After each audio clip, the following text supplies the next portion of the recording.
안녕하세요, 조필입니다. 어느새 벌써 겨울이 다가와가지고 이제 아침 기온이 막 영하 4도, 5도 이렇게 내려가고 있죠. 이렇게 추운 겨울날은 어떻게 입고 라이딩을 해야 되는지 그거에 대해서 간단히 설명을 좀 해드리려고 합니다. 자, 먼저 말씀드리고 싶은 것은 저는 영하로 내려가면요, 자전거를 타지 않습니다. 여러 가지 이유가 있겠지만 저는 이제 블랙아이스라든가 손발도 시렵고 그리고 몸이 좀 굳어가지고 위험도가 계속 올라가는 거 이런 게 좀 싫어가지고 저는 개인적으로 영하로 내려가면 자전거를 타고 있지 않고요. 왜냐하면 저는 가늘고 길게 타는 게 목표인 사람이기 때문에 좀 무리해서 자전거를 타지는 않습니다. 자, 그러면 겨울에는 너는 한 번도 안 타냐? 그건 아니죠. 사실 겨울이어도 해만 떠 있으면 대부분 영상의 기온인 경우가 많습니다. 어제만 예를 들더라도 어제는 아침에는 거의 영하 4도였는데 낮에는 영상 5도, 6도 이 정도까지 올라갔거든요. 그러니까 겨울이어도 정말 영하 12도, 13도 이렇게 떨어지는 날이 아니면 거의 대부분은 낮에는 영상의 기온입니다. 그러니까 제가 지금 말씀드린 이런 기준을 삼더라도 겨울에 실제로 탈 수 있는 날들이 많이 있습니다. 그렇기 때문에 여러분들께 영하에는 타지 마세요, 위험합니다, 이렇게 말씀드리는 게 아니고요. 저는 개인적으로 좀 저런 기준을 가지고 있다는 거를 먼저 말씀드리고, 오늘 영상, 그러니까 오늘 영상에서 제가 얘기하는 말씀드리는 부분은 0도 이상 정도에 해당하는 내용이라는 거, 이거를 전제로 말씀드리겠습니다. 자, 그러면 겨울에 어떻게 입고 라이딩을 하면 좋은지 지금부터 알아보도록 하겠습니다. 렛츠고. 자, 겨울 라이딩 복장에서 가장 중요한 곳이 어디죠? 바로 손하고 발입니다. 진짜 어떻게 해도 손발은 시렵죠. 그렇기 때문에 가장 신경 써야 되고 오늘도 가장 길게 얘기할 부위는 바로 손과 발입니다. 자, 먼저 손을 어떻게 하면 좀 덜 시렵게 할 수 있을까에 대해서 한번 알아보도록 하겠습니다. 몇 가지 방법이 있을 것 같은데 가장 좋은 건 바로 핸드 워머입니다. 핸드 워머가 뭐냐? 요런 거죠. 보기만 해도 좀 웃음이 나오는데, 이 핸드 워머를 착용을 하게 되면은 정말 겨울 장갑을 끼지 않고 봄, 가을 장갑을 껴도 될 정도로 손 시려움을 방지하는 데는 얘가 정말 넘버원입니다. 다른 거는 게임도 안 돼요. 얘가 최고입니다. 하지만 이거를 그러면 그렇게 좋으면 다 하고 다니지 왜 안 하고 다니냐? 가장 큰 단점이 있죠. 간지가 안 납니다. 간지가 안 난다는 점이 이 모든 장점을 다 뭉개버리게 되는 거죠. 근데 지금 제가 캡처한 이 제품도 제가 요 아래 더보기란에 링크를 걸어 드리겠지만, 그러니까 요즘 나오는 이런 핸드워머들은 나름 괜찮아요. 실제로 이렇게 다 장착을 하고 다니시는 분들을 봐도 정말 못 빠질 정도는 아니라고 저는 생각하거든요. 당연히 안 달고 다니는 게 더 이쁘고 멋있긴 하지만 그래도 그 정도는 아니다. 요즘 나오는 건 그래도 좀 괜찮습니다. 그래서 나름 또 저는 이거 추천드리거든요. 가장 확실한 방법이기 때문에 추천드리고, 내가 진짜 다른 건 다 참겠는데 손이 시려워서 겨울에 라이딩하기 너무 힘들다 그러면 저는 이 핸드 워머를 가장 추천드립니다. 제일 싸고 제일 손이 안 시려워요. 자, 두 번째는요, 열선 장갑을 사용하는 겁니다. 약간 요런 거죠. 지금 캡처한 화면 같은 경우는 순수하게 자전거용은 아니고 오토바이용으로 나온 열선 장갑인데 자전거용으로 충분히 쓸 수 있습니다. 아무튼 이런 열선 장갑이 어떻게 보면 가장 현실적인 대안일 수 있어요. 자, 그러면 이 열선 장갑의 단점은 뭐냐? 가장 중요한 게 비싸죠. 비쌉니다. 그리고 두꺼워지고 열선까지 들어있기 때문에 조작이 좀 불편하고요. 그리고 충전도 좀 귀찮죠. 근데 가장 중요한 건 역시 비싸다. 가격이 좀 있을 수밖에 없겠죠.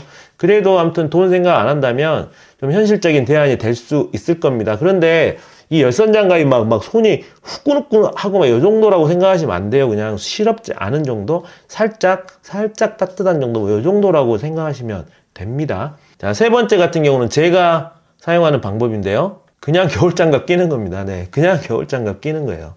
좀 춥지만 영하로 내려가지만 않으면 그래도 참을만 합니다. 그러니까 약 1시간 정도 타고 손이 시렵다 그러면 좀 쉬면서 손 좀 주물러주고 이렇게 하면 또 탈만해요. 이거를 진짜 몇 시간씩 안 쉬고 타면은 손가락이 아주 끊어지려고 하겠지만 그래도 우리가 일반적으로 타듯이 1시간에 한 번씩 쉰다거나 하면은 또 괜찮습니다. 이렇게 좀 쉴 때 녹여주고 하면은 탈만하더라고요. 그런데 이제 이게 사람마다 조금 개체가 다르잖아요. 유독 손발이 차가우신 분들이 있고 하기 때문에 저는 개인적으로 손발이 차가운 편은 아니고 손에 땀도 좀 많고 손에 좀 열이 있는 편이거든요. 그래서 이렇게 이제 쓰는 게 가능할 수도 있고 손발이 기본적으로 차가우신 분들은 제가 아까 말씀드렸던 1번이나 2번 방법을 택하시는 게 가장 좋을 것 같고 정말 추천드리는 건 이겁니다. 핸드워머. 가격도 저렴하고 손이 가장 안 시려워요. 그런데 간지가 안 나죠.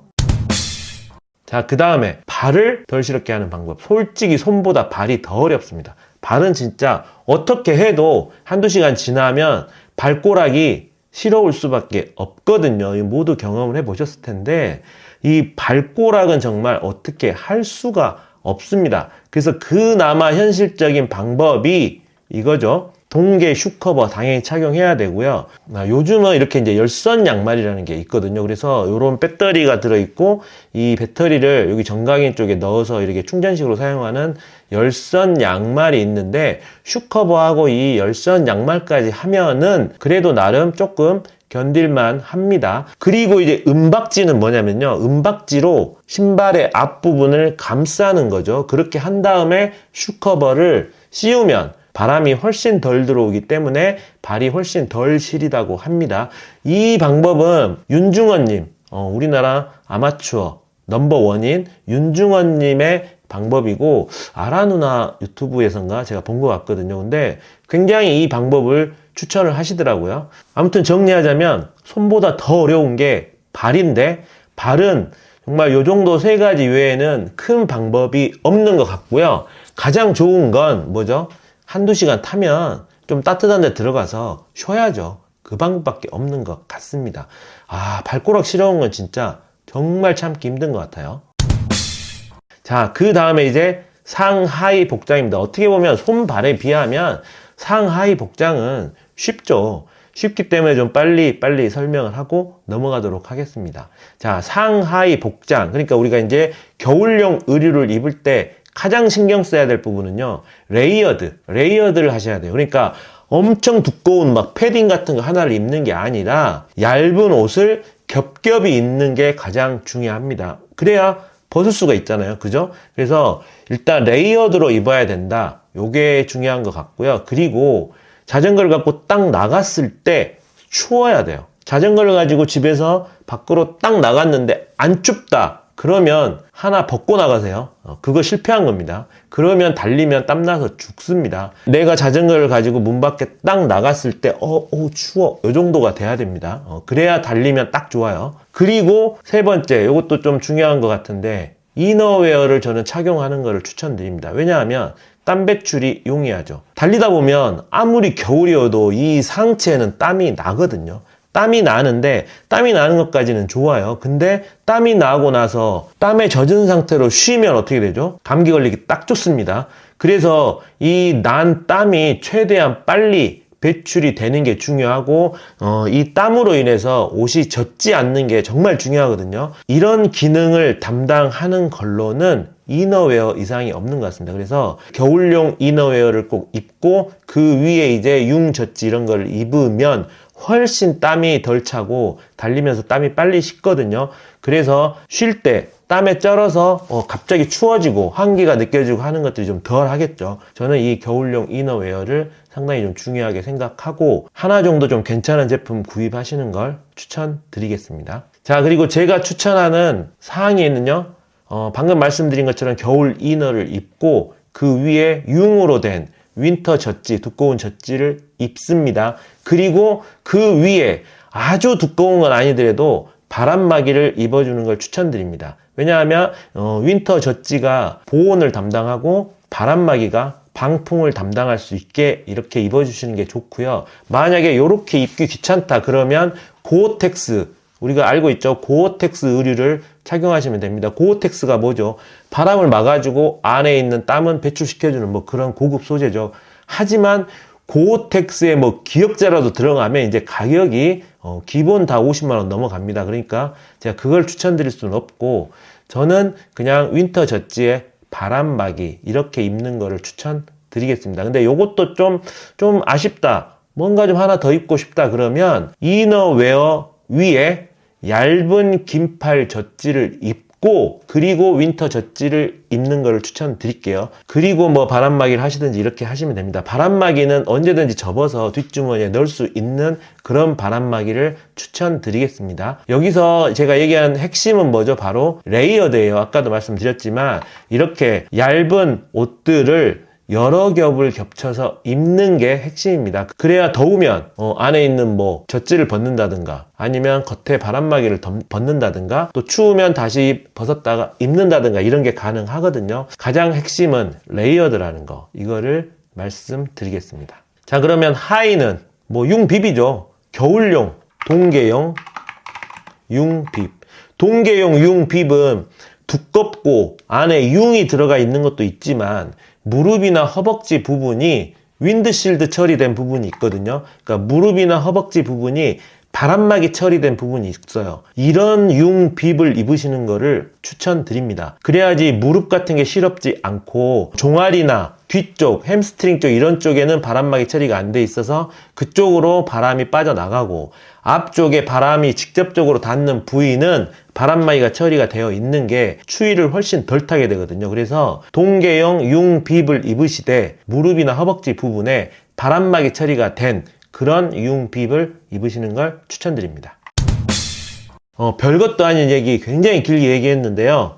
이거는 전부 다 제 개인적인 의견이라는 거 말씀드리고 사람마다 다 생각이 다르고 사람마다 다 추위를 느끼는 게 다르기 때문에 제 말에 대해서 반박하시는 분이 계시면 그거는 모두 님 말이 옳습니다. 자기 생각대로 그냥 하시면 되고 이거는 이제 새로 입문하시는 진정한 자린이 분들을 위해서 그냥 제 의견을 필요할 뿐이라는 거 말씀드리겠습니다. 그리고 여기 설명된 모든 제품들은 다 제가 더보기란에 링크를 걸어 놓고 또 제가 추천할 만한 제품들 링크를 또 따로 걸어 놓을 테니까 참고하시면 되고요. 제가 생각할 때 이 겨울에 가장 중요한 점은 옷도 그렇게 따뜻하게 입어야겠지만 평소보다 속도를 조금 줄이시고요. 응달진 곳을 지난다 하시면 정말로 블랙아이스 만나면 바로 넘어지거든요. 블랙아이스를 정말로 조심하시기 바라겠습니다. 겨울에 넘어지면 정말 아파요. 여름보다 훨씬 아픕니다. 자, 이상 조필이었고요. 지금까지 시청해주셔서 감사합니다. 구독은 공짜인 거 아시죠? 0.1초만 투자하시면 무료로 저를 후원하실 수 있습니다. 여기 구독 버튼 한 번만 눌러주세요. 제발요.